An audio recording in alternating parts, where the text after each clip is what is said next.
Please take a second to subscribe, then like and share afterwards. We can really use your support. Thank you.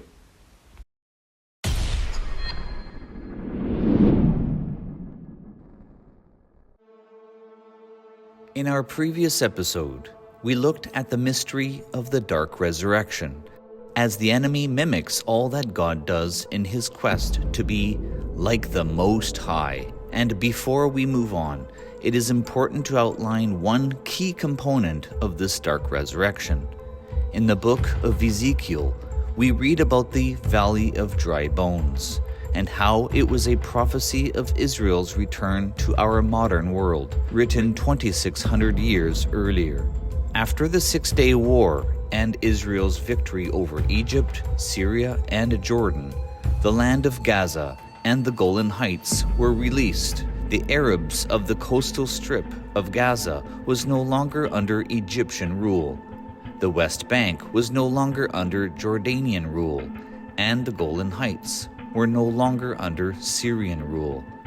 And so, the return of the Jewish people to Jerusalem inadvertently opened the door for a new identity to take possession of the Arab inhabitants of the land, that of the Palestinian.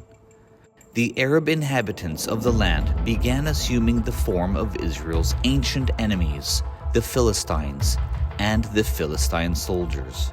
And the key to this Philistine resurrection was the man possessed more than any other, Yasser Arafat. Born in Cairo, Egypt, Arafat would, as a student, come under the influence of anti-Zionist ideology. He soon became a militant Arab nationalist. In the late 1950s, he founded the militant faction known as Fatah, an acronym for Harakat al-Tahrir al-Watani al-Philistini, or the Palestinian National Liberation Movement. By the early 1960s, Arafat based his operations in Syria and from there launched regular raids into Israel. It would be during this time that his forces pioneered the tactic of suicide bombing. Egypt's President Nasser proclaimed at this time that Arafat was now the leader of Palestine, which wasn't even a state entity, nor would it ever be. By 1969, Arafat became the head of the PLO and later the commander of the Palestinian Revolutionary Forces. Thousands of young, impressionable Arabs were now recruited into his army and indoctrinated under his cause. Now that Arafat, Fatah, and other guerrilla groups, the Philistine militants began resurrecting the ancient Philistine raids into the land of Israel, seeking to terrify its inhabitants. The ancient Philistines were known as a people of war and violence, seemingly to exist solely to destroy and cause havoc to their enemies. So then, it is no accident that the resurrected Philistines make it their sole purpose to destroy their enemies, rather than develop and build their own culture and civilization. Their modern metamorphosis would center on an evil possession and spirit overtaking them. According to the Palestine Liberation Organization, or the PLO, and its national charter, the first articles binds the land to belong to the greater Arab homeland.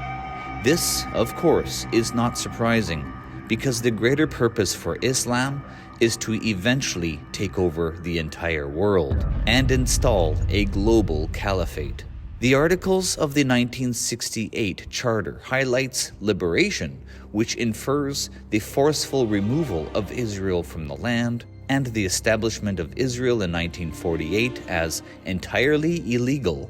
Articles 8 through 10 are unmistakably calling for resolution through armed conflict in its struggle and continuation of the revolution, its escalation, and eventual victory. In a nutshell, the entire charter, the Constitution, that is the very codified legal document that states its fundamental principles, that this is to be governed based on the erasure of Israel. Now remember, God himself had given a promise to Israel concerning the land. He said, "I will set your boundaries from the Red Sea and from the desert to the river." Exodus 23:31. This promise appears repeatedly in the scriptures, as do the words river and sea. Yet notice that this is precisely what we hear chanted by Palestinians and pro-Palestinians all around the world. From the river to the sea, Palestine will be free. It is the inversion of God's promise as usual. If we look at a map of Israel, what do we see between the river, or the Jordan River, and the sea, the Mediterranean Sea? It is virtually the land that Israel is located. Therefore, to make Palestine free of Israel in this region is to virtually wipe them out completely, the annihilation of every Jew living in the land. Ancient Philistia undoubtedly trained their young children in the way of war, imparting into their children a mindset of warfare, a brazen nature of hate that could, without hesitation, initiate slaughter and destruction. This is what made Philistine warriors especially dangerous and deadly. The scriptures touch on this fact. And Saul said to David, "You are not able to go against this Philistine to fight with him, for you are a youth, and he a man of war from his youth." And so again, history plays itself again like ancient times. In modern times, it is ingrained in Palestinian culture for children to be dedicated by their parents and mentors into the purposes of war and destruction. This article exemplifies the problem perfectly, as it states that Palestinian children know they are expected to be child soldiers.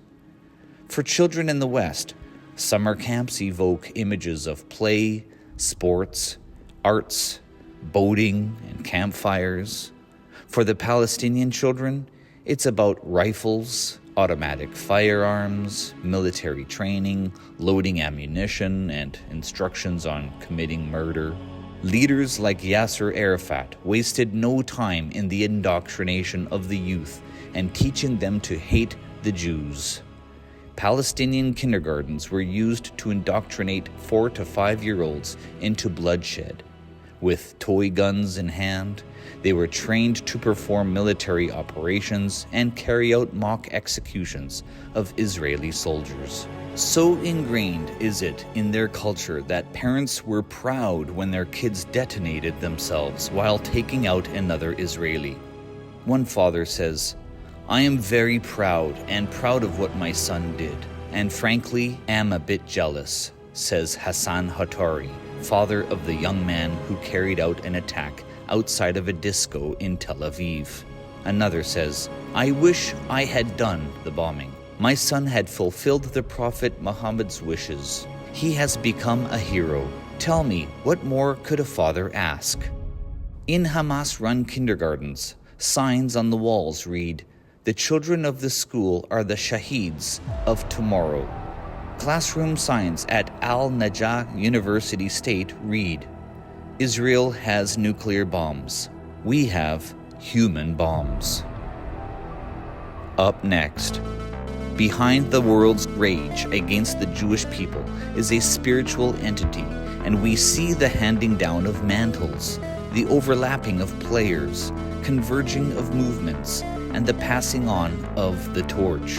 And this torch will illuminate the connection between Nazi Germany and Hamas.